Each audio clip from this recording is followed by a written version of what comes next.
আজকে সকালবেলা ঘুমিয়েছিলাম, হুট করে একটা ফোন আসে যে একটা কাজের ব্যাপারে। তো চলে গেছিলাম কাজের ব্যাপারে কথা বলতে, তারপর চলে আসি দোকানে। তো দোকানে কিছুক্ষণ ছিলাম, তারপর আসি বাড়ি, মানে খাওয়া দাওয়া করতে আর কি। যেহেতু 10টা বেজে গেছে, 10টার সময় প্রায় মানে প্রতিদিনই খেতে চলে আসি 10টা নাগাদ।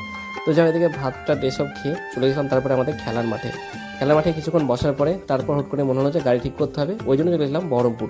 আর তোমরা হয়তো আমার ভিডিওতে প্রত্যেক ভিডিও দেখতে পাও যে আমার গাড়ি খারাপ হয়ে গেছে কিংবা কিছু। হ্যাঁ, গাড়িতে বড়সড় সমস্যা রয়েছে, অনেক রকম সমস্যা, বহুদিন হয়ে গেল গাড়ি।